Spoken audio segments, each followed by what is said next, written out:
Paint చేసుకొస్తున్నారన్న ఆ నిర్లక్ష్యంగా వ్యవహరించినందుకు మా ప్రాణాల మంత్రులు నా బిడ్డ ప్రాణాల మంత్రులు కూడా వాళ్ళే కలిస్తే నా దీని మీద మీరు మాట్లాడాలని చెప్పి ఆ తల్లి ఆవేదన.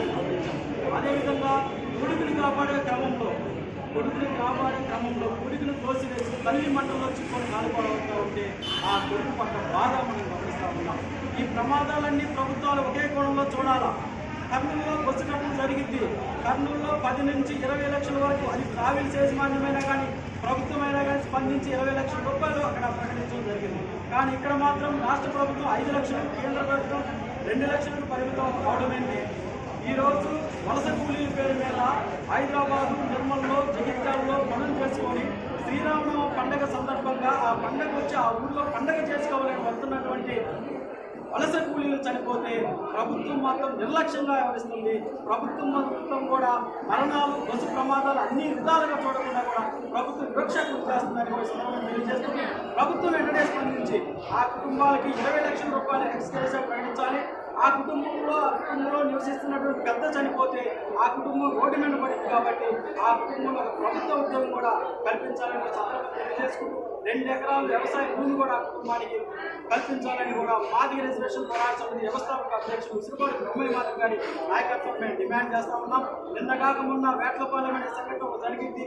ఆడ అగ్ని ప్రమాదం కూడా సంభవిస్తూ ఉంటుంది. అక్కడ ఉన్న ప్రభుత్వం 5 లక్షల రూపాయలు కూడా ప్రకటిస్తూ ఉంటే మనం చూస్తూ ఉన్నాం. నేను ఈ సందర్భంగా ప్రభుత్వానికి ఒకటే విజ్ఞప్తి చేస్తా ఉన్నాం. ప్రమాదాలు అయినప్పుడు అన్ని ప్రమాదాలే, ప్రాణాలు అయినప్పుడు అన్ని ప్రాణాలే. ఆ ఉన్న వాళ్ళకి ఒక విధంగా, లేని వాళ్ళకి ఒక విధంగా చూడొచ్చు. కర్నూలు బస్సు ప్రమాదంలో చనిపోయిన వాళ్ళందరూ పెద్దలు, అందుకని అక్కడ 20 లక్షల రూపాయల దాకా వాళ్ళకి వెళ్ళినాయి. కానీ ఈ బస్సు ప్రమాదం జరిగిన వాళ్ళు మొత్తం కూడా రోజువారీ కూలీలు, అందుకని వీళ్ళకి 5 లక్షల నుంచి కంట దుర్పు చేస్తే మేము సహించమని కూడా తెలియజేస్తాం. ఏదైతే ఇప్పటి వరకు క్షతగాత్రులుగా బయటపడ్డే వాళ్ళు ఉన్నారో వాళ్ళకి వెంటనే ప్రభుత్వం 5 లక్షల రూపాయల దాకా ప్రభుత్వం ప్రకటించి ఇంకేదైనా మెరుగైన వైద్యం కోసం ప్రభుత్వమే ఖర్చులన్నీ భరాయించాలని కూడా ఈ సందర్భంగా మేము తెలియజేసుకుంటాం. భవిష్యత్తులో ఇలాంటి ఘటనలు జరగకుండా ఉండాలనుకున్నప్పుడు ఈ జిల్లాలో కానీ ఈ రాష్ట్రంలో కానీ ప్రైవేటు బస్సులు నిర్లక్ష్యంగా వ్యవహరిస్తూ ఉన్నాయి. ఒకే నెంబర్ పేరు మీద వందలాది బస్సులు కూడా వందలాది ఏజెన్సీలు తిప్పుతూ ఉంటాయి.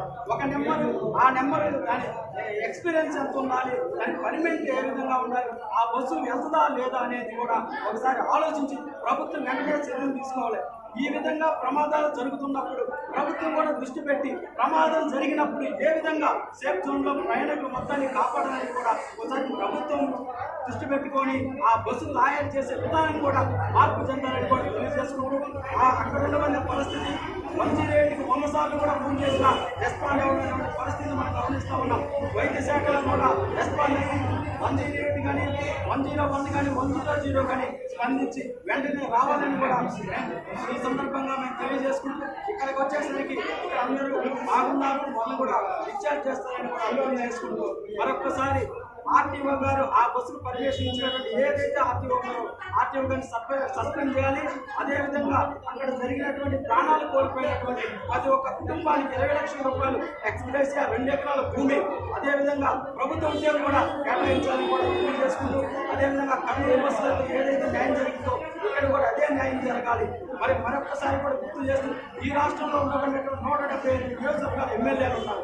175 నియోజకవర్గాల ఎమ్మెల్యేలు ఉన్నప్పుడు అది అధికార పక్షమైనా ప్రతిపక్షమైనా ఒక 2 లక్షల రూపాయలు ఇలాంటి ప్రమాదాలు జరిగినప్పుడు కానీ వాళ్ళకని కేటాయించగలిగితే ఒక 14 మంది చనిపోయారనుకుంటే ఒక కుటుంబానికి 5 లక్షల రూపాయల దాకా ఎక్స్గ్రేషియా ప్రకటించవచ్చు. ప్రభుత్వం 5 లక్షలు అనుకున్నప్పుడు, కేంద్రం 2 లక్షలు అనుకున్నప్పుడు 32 లక్షల రూపాయల దాకా ఆ కుటుంబానికి చెందుతాయని కూడా తెలియజేసుకుంటూ ఈ రాష్ట్రంలో ఉన్నటువంటి ప్రభుత్వం పెద్ద మంది చేసుకొని మరొకసారి ఆలోచించి ఆ క్షతగాత్రులకు 5 లక్షల రూపాయలు ప్రకటించి ప్రమాదంలో చనిపోయిన వాళ్ళకి 20 లక్షల రూపాయలు ఎక్స్గ్రేషియా ప్రకటించాలని మాదిగ రిజర్వేషన్ పోరాట సమితి ఉసిరిపాటి బ్రహ్మయ్య మాధవ్ గారి పక్షాన మేము డిమాండ్ చేస్తా ఉన్నాం.